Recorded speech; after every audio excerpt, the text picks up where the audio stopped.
Hey everyone, this is Xeno again. This time I'm stepping up my game and bringing you a look at meta-worthy Cathar Forest deck. Now before I go into this deck, I have a big disclaimer. I am not a top-ranked player by any means. I am not here to try and relay any type of master skills upon you. You get those skills in time from playing tons of game, and honestly the best place to really bone up on your skills is to watch top-ranked players dish out some pain. As boring as it may sound, depending on who is playing, this is the best advice I have for you. When watching games with top-ranked players, try and guess what they're going to do next, and eventually you'll get inside their heads. Of course, this will probably lead you down a very dark path, but whatever. Do you want to win or not? Anyway, this is an intro for new players to an actual meta-worthy deck that is on the cheaper side marketplace-wise. I say this because it only has 3 exotics and 3 legendary runes, and 2 of those legendary runes drop from skirmish matches, and the final one can be obtained in the theme deck Elven Valor.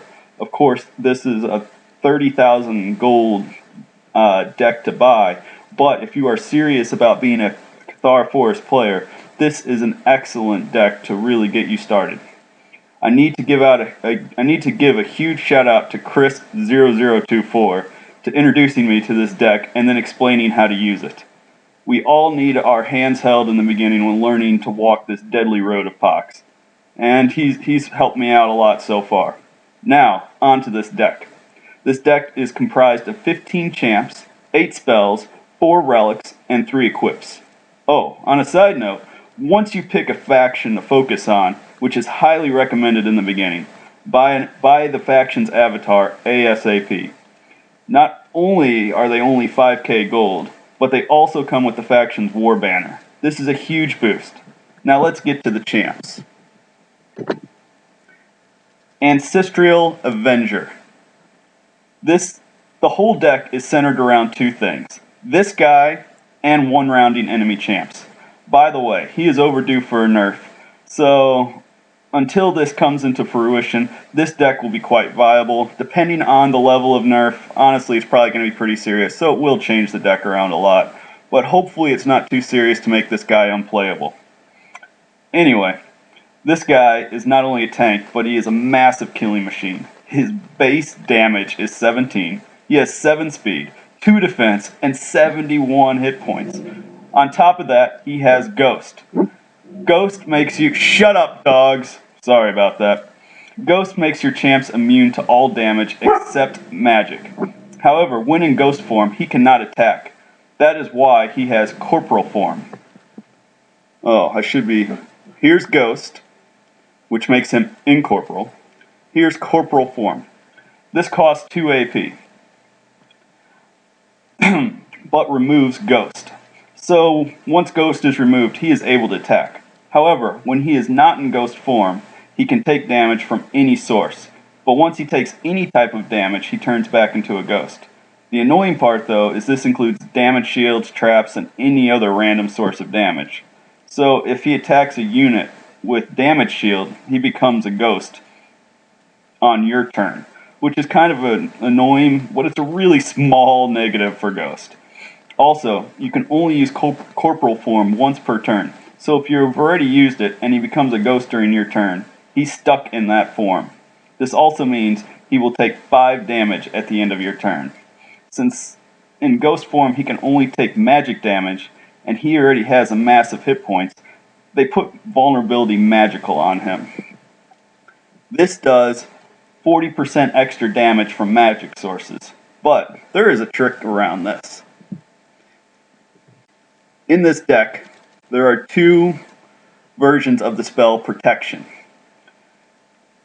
Cast this spell when your opponent has magic damage dealing units within range of your Ancestral Avenger, and is obviously going to attack it next turn.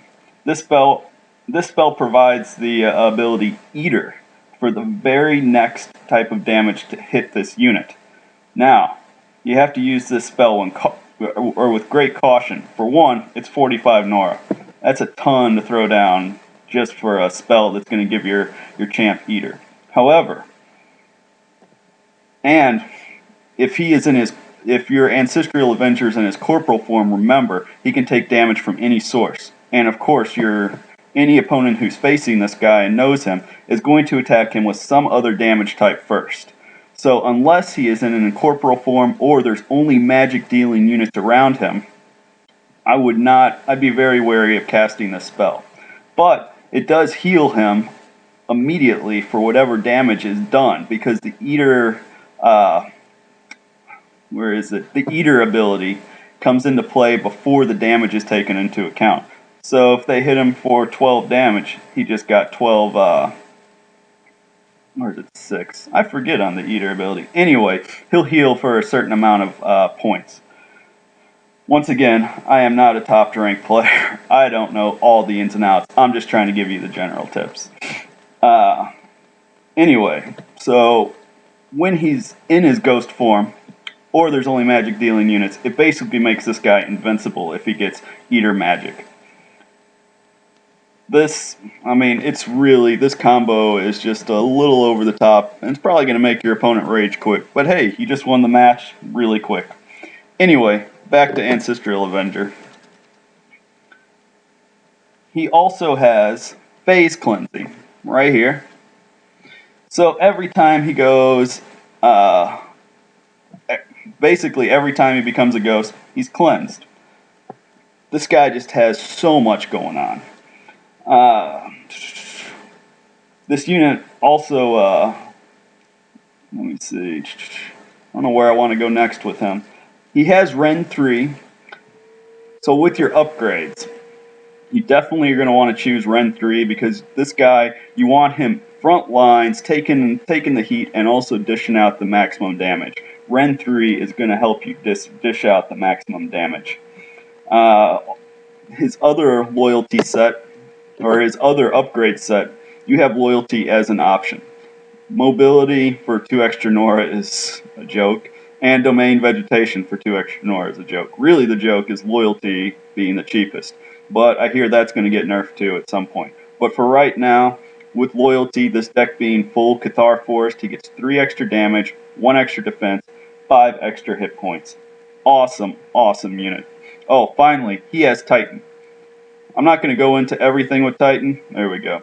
But if you want to read it, or if you just want to read it on your own, go into it. But basically, Titan makes this guy immune to any other way you could try and kill him. This guy is just the ultimate tank. Stupidly, stupidly powerful, which is why the whole deck is centered around him. Next, let's go on to the Avenging Angel. This is your main healing unit of this deck. Drop her down and every one of your champs heal with Divine Favor 3 for 12 hit points, as long as they are not inhibited. Inhibited is a negative effect that will cause your unit to be unable to heal. However, inhibited can also be cleansed, and then your unit can be healed. Another ability to be aware of is Decay. If you're facing Forsaken Wastes, this is definitely an ability to be very wary of, because if your unit has Decay on it, or if the spell Decay is in effect, any healing done will instead cause damage to 50% healing. 50% of the healing that would be done. So you drop her down, you just damaged every one of your units for 6 damage. This is really only something to be careful of with Forsaken Wastes or splits with them, but always keep this in the back of your mind when facing them. Back to Avenging Angel. Upgrade-wise, you're definitely going to want to go with Divine Favor 3 for this particular set, and you're also going to want to go with Heal Champion 3. Invigorate 2, I mean, you could justify going with that. It's an excellent ability. For 2 AP, she can give 4 AP to any champ around her within 2 spaces. But you have Horn of Order for that also in this deck. So I would stick with healing, because this deck is centered around keeping your Ghost Bear alive. Past that, she is also Fearless, which is just nice whenever you're facing a deck such as Yetis that have a lot of fear casting abilities. Bliss. She is not necessarily required for this deck. I say that because she's an exotic. She was probably the hardest rune of any of these for me to get a hold of. But She is awesome if you have her. The main thing you're going to use her for in this deck is creativity. When this champ makes any successful basic attack, non-champion runes in your rune dock have their cooldown reduced by 1. Now, when's this really come into play? It comes into play with protection. Of course, if you've already cast 2 protections, or maybe you're just waiting for your one to come off cooldown, your other one hasn't been revealed yet. That can be helpful. Or it really comes in handy with Withering Fern. This is a negative equip that causes your enemy to lose 3 hit points and -1 defense permanently at the beginning of their turns. So even if they remove this equipment, they still have the negative impairment to defense for the rest of the game. It's awesome, and it's all for only 25 Nora. Another great thing to use this equipment for is act like it's a single target spell that only does 3 damage. However, there are a lot of situations where you'll be hammering a unit, and next thing you know, they have 2 damage left and you have nothing else to hit it with. Or maybe you do have something else to hit it with, but it has the option to kill another champion since it can do a lot more than 3 damage with that attack. Just throw a Withering Fern on it, and it's going to lose 3 hit points at the beginning of its next turn and be dead. So this is an excellent equipment you want to keep in play, and you only have one of them in this deck. So Bliss really helps with that. She is also a healing machine if she's been damaged. I choose Regen 3, the second upgrade list, and I do this because she has, in combination with Enlighten, which means she'll heal for 6 more above that, which means she heals for 12. And Empathy, any unit that is adjacent to her will heal for half that amount, so they'll heal for 6 hit points just for being adjacent to her. It just turns her into a healing machine, and she will heal back fairly quickly. But at the same time, whoever you're facing is going to try to one-round Bliss. So it is what it is. She also has the hero ability. For this deck, the only thing I'd worry about the hero ability with is that it gives your champion Iron Will. And you have 2 champions in this deck with hero, which is Bliss and then Mena, which we'll get to later. This basically just means they can't be charmed, possessed, or distracted. Next, Deadly Tracker. This is a really cool unit. You have 2 of her, and this is one of your 2 forms of detection in this deck. Her range starts out at 3 to 4, but and for her second set of upgrades, I would go with Leap 3 over any of them. They really work well together to getting her into the correct range, or once she attacks a unit, getting her out of a potentially deadly situation. Leap 3 in combination with,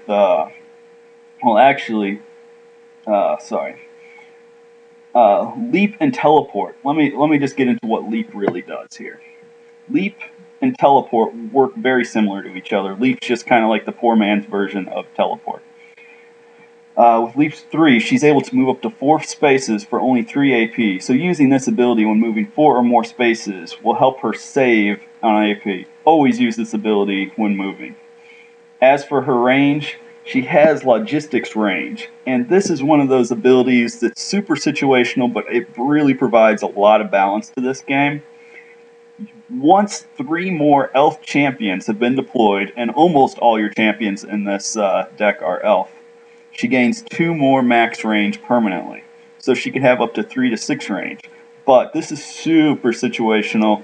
Getting 3 more champs out and her still being alive, you only use this every so often. The more you get to use it, probably the better the player you are.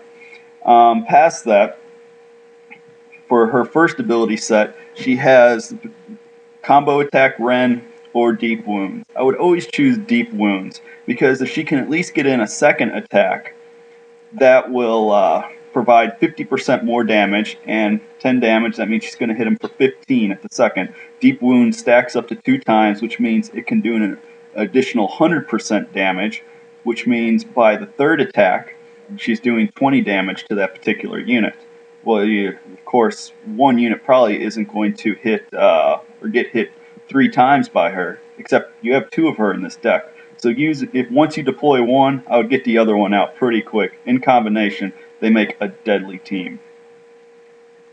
Next, Elven Artisan is an awesome utility champ. She has Mason to heal your shrine or any relic.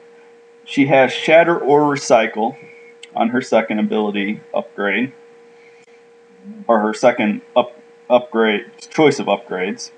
And she has Craft, which is awesome because it gets your any equipment, it reduces their cooldown to 0. This is your second unit that's going to help you keep Withering Fern in the fray of action. And she also has Nora Miner, which gives you 6 Nora per turn. This means she pays for herself in 9 rounds. I mean, yeah, it takes a long time to get there, but every time that you're getting 6 Nora back, it just makes this champ that much cheaper. She also has attack physical, but that's super situational. She's only 38 hit points, and just keep her in the back. Keep her healing your shrine. Take your units who need equipment removed probably back to her. I mean, she's one of those you don't want to get killed. The longer she stays alive, the more beneficial she is to you. I choose Mason 1 for her first upgrade path just because it makes her that much cheaper. I also choose Shatter over Recycle, though Recycle could generate more Nora for you. I choose Shatter because it's 2 Nora less and super situational. Next, Elven Bard. This is your support power turn unit. Keep her in the back line and to help improve damage, your second upgrade choice, I would take this over Tempo or Distract. But she also has Battle Hymn. I've gone over this in another tutorial, but this is an amazing ability. Any ability that grants AP is going to be an amazing ability. I know I say that a lot, but any ability that grants units more AP just really helps you power turn, or helps you with power turns. But use this with caution. Think about if you're going to use this ability the turn before you use it. While your enemy is doing its thing, or their thing. I'll just say it makes you more fun if you dehumanize them when it comes to beating the crap out of them. But gives +1 damage. I mean, that's just a nice little side benefit. But 2 AP. So if you're going to deploy any champs this turn, I would deploy them before I would use this ability. But at the same time, I would use this ability because of the +1 damage before I do any attacking, unless your unit's already maxed out on AP. If they're already maxed out, they're not going to go over their max with the 2 additional. It just goes wasted. So get everything into position, get your units deployed, cast this, then attack the hell out of everything. Then there's Soothing Serenade. This pacifies champions. This can pacify enemy or your own. Now, when it comes to pacifying enemy champions, it's great because it keeps them from damaging you next turn. However, they're able to bypass your units since they don't have to worry about being engaged when they go right next to them, and they can potentially contest a font. However, you can use this for your own advantage when you need to disengage one of your champs to get it away from a potentially deadly situation, or if you needed to bypass the enemy blockade and get it to contesting a font. As for her first upgrade set, it's Charm. Now, Charm is a debuff that causes -2 damage, and it also disengages champions from each other. I keep her on Charm 1 just to make her cheaper, and I only use it if she gets engaged and I need to get her away to disengage. But Charm 3 is also arguably a good choice because it's a very large radius, 3 spaces around her. All enemy champs have -2 damage. So you could use it for your advantage. You could argue it either way, but I would rather say for Nora. Elven Mage. I love this guy. He is one of my favorite Cathar Forest units. He is an excellent font contester, a ranged powerhouse. He has Teleport 1, which allows him to move 5 spaces for 4 AP. Plus, he has 6 speed, plus the 1 speed from the Cathar Forest bonus, which makes him an 8 speed champ when moving. So if you do not have the ability to double deploy, which we'll go over later, this guy makes an excellent first turn deploy. Also, as far as font contesting goes, on his second choice of upgrades, I always choose Frost Nova because it provides debuff of -2 speed to the enemy champ. So not only can he cast Frost Nova and then teleport to a safe distance, but then they're not able to catch up to him and hit him super easy. But you can argue for Magic Nova. It has its advantages of the -1 defense. But in my opinion, I would always choose Frost Nova because he already has magic damage. It also gives you some alternative damage in case you're facing something that has immunity or resist damage. Loyalty. This is just a no-brainer on your first upgrade. Just ignore Magic Alakite altogether. It is not worth 4 more. Loyalty is just undercosted. Go with Loyalty.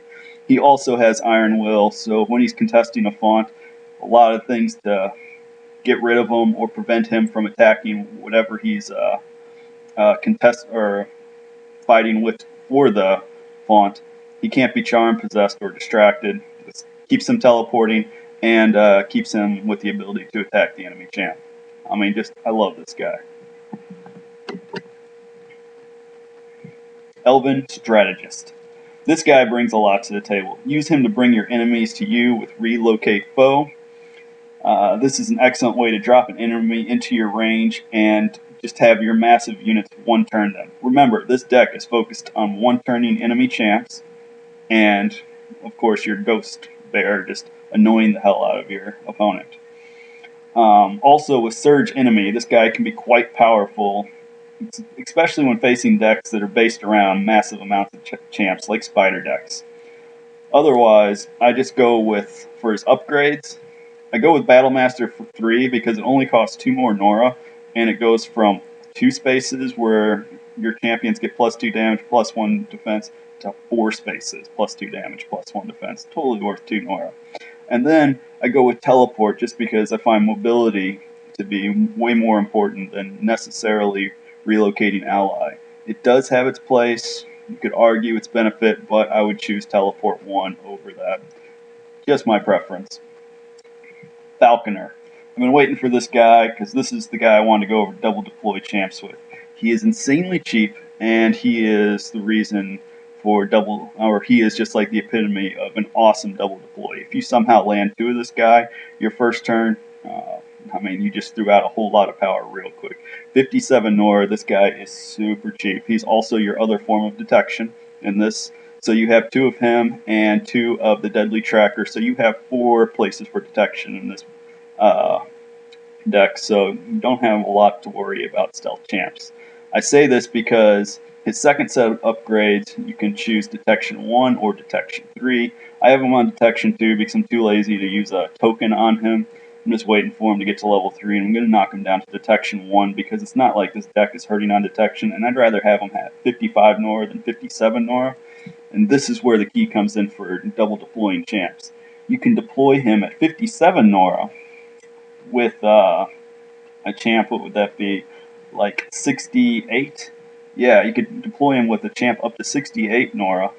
And if I had Detection 1, I could deploy him with a champ up to 70 Nora first turn, because that's 125 Nora. And this is a huge advantage on most maps. Any map that has more than 1 close font, you have champs going to both at the same time. This gives you an insane advantage. It will really cause some rage in your opponent.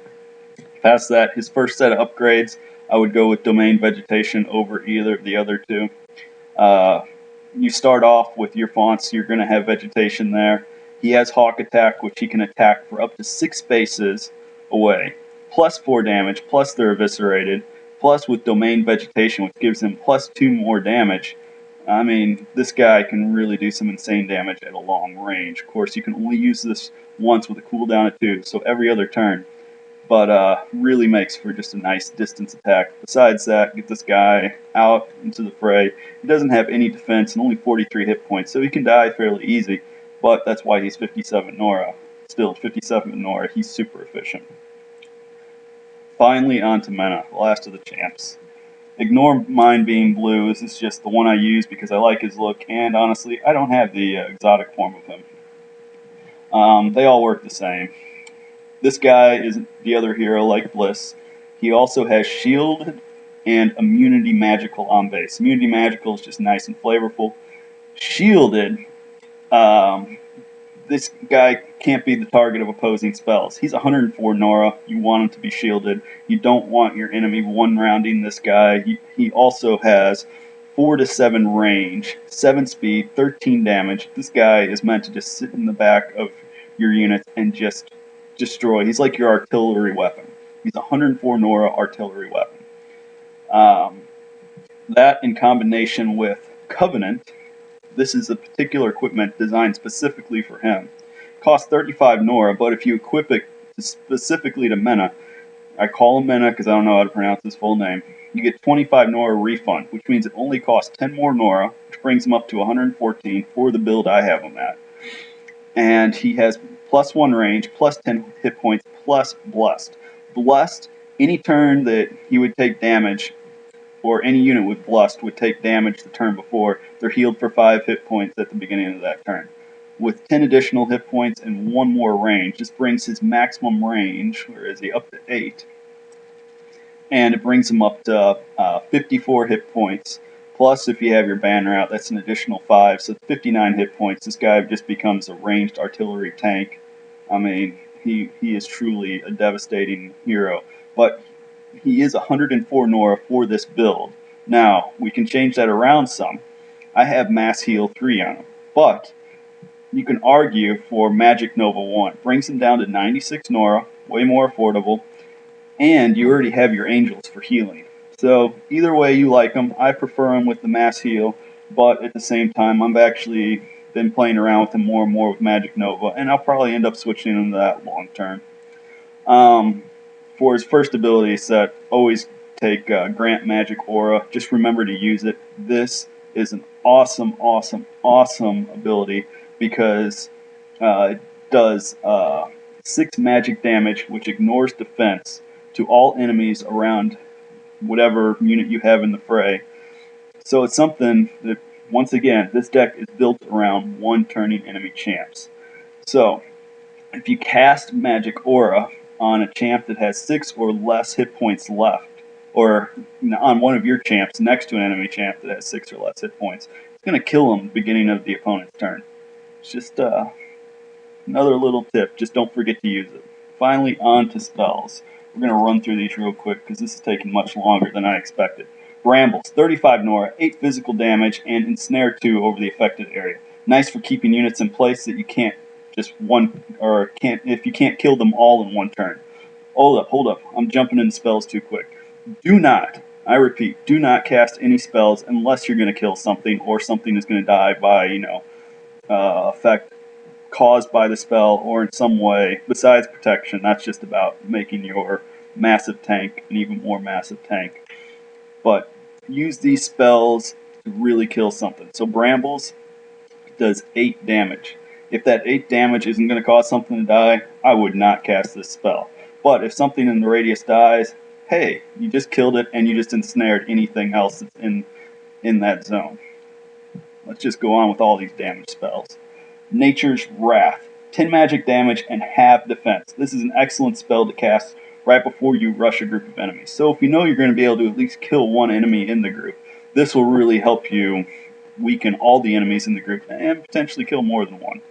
Great spell. Finally, Thorn Collection. 10 physical damage to champs and half that to shrines and relics. Plus, once your turn is over, you get 50% of the damage you cause refunded back to you in Nora. So this this spell, even though it costs 50 Nora, it actually costs a lot less than that, depending on how much damage you can cause. All 3 of these spells should only be used, though, once again, if something is going to die. Bullseye, another spell to only use if something's going to die, is 50% increase in damage from the next, so it's only the next attack by each of your ranged units. So even if they made one attack and they still have another, if you cast this spell, that doesn't mean it has to be their first attack. It just means one attack from each of your ranged units. It's going to be 50% more damage. So, especially if this is cast right before Mena is going to hit something, I mean, that can really lay down some massive damage. Or, in combination with your deadly trackers, they have deep wounds, plus they're dealing an additional 50% more damage. Sometimes it's good if they're able to double tap a enemy champ. You have them hit once, puts 1 level of deep wounds on. You cast this, they hit again, and it's 50% plus 50%, so they're doing like 100% more damage. It's awesome. Um, but be careful with this spell because it does put Skirmisher on all your ranged units, which really sucks. Because not only can they not hit the shrine, but they can't even hit relics for the rest of that turn. But just be careful of that. Escape magic is just use this to keep the enemy from killing one of your champs. Great spell to use if one of your units happens to get trapped in the middle of a mass of enemies, or use it on Ancestral Avenger if your opponent thinks he's finally going to kill that behemoth. That should just make him rage quit right there. The spell, if used wisely, can really cause some massive rage. Life Shield. This spell is mainly used when facing Forsaken Waste. I say this because I made this tutorial designed for newer players. There's a lot of situations to cast this spell, but I would only think of this spell really when facing Forsaken Waste because they have a way to just destroy your Ghost Bear super quick. So, Ancestral Avenger is Ghost Bear. So when they would cast a spell on whatever particular unit you're protecting with this, it backfires and they heal for 15 hit points instead. So you definitely have to read your opponent's mind, know who to cast it on. So in the beginning, I would just think of that spell when facing Forsaken Waste. Wow, getting close to done. Relics. Artillery Marker is a great relic to use when placing it next to a ranged champ or when protecting a ranged champ from melee attackers. Remember, however, it is not shadow spawned like many other trap relics such as Landmine, so it can easily be targeted by ranged champs while they keep a safe distance. But if placed directly next to a ranged champ, they become unable to move without being attacked by it. Awesome. Remember though, if the champ has Unstoppable, they won't receive the stunned effect. Stun only affects champs, or does not affect champs that have the ability Unstoppable. Cleansing Emerald is also an awesome relic. It is a spot cleanse over 4 space area that keeps on cleansing at the beginning of every turn. Amazing relic, but use it wisely, just like the spell rule. Generally only use it if it'll help you kill something, such as cleansing blind from your champs who are about to kill something. It's 45 Nora. Just saying, putting that out there. Use it wisely. Pride of Cathar grants global 5 hit points and +1 damage to all your champions, all for only 20 Nora. Drop this before you attack anything if possible, honestly. But once you really start getting into the game, you learn that this is probably your best relic for font contesting. It's only 20 Nora. It has 21 hit points. So you drop this down on enemy font just to piss them off, because then they have to spend AP killing off the 21 hit points. You're only losing 20 Nora. They're losing 12 Nora per turn that this thing is staying there, because fonts grant 12 Nora per turn. And on top of all that, it comes back rather quick. Plus you have Bliss and you have Elven Artisan. Well, no, sorry, only Bliss, who can help bring this one back. If you have her active, she can bring it back even quicker if she's actively attacking. Covenant, already talked about. Hey, finally, last thing, Horn of Order. Drop this on a champion to boost another champion up to 5 AP. So basically, if you have a champ who has 3 AP, who's within 2 spaces of another champ who you can grant up to 5 AP on them, and basically you drop this down if one more attack from one of your friendly champs is going to kill another champ. Or it does have Drive. So if you need to use Drive to deal a point or 2 of damage for whatever super situational reason, it can do that to kill a champ. However, I would use this as a spell that grants AP. Super situational. Only use this once again if you're going to kill a champion.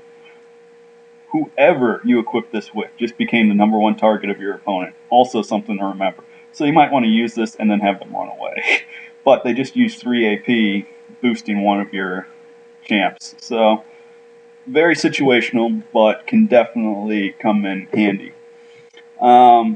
Wow, that's it. Finally, I'm done. I hope this tutorial helps, and as always, constructive criticism is always welcome. I am Xeno, and I hope to see you out on the battlefield.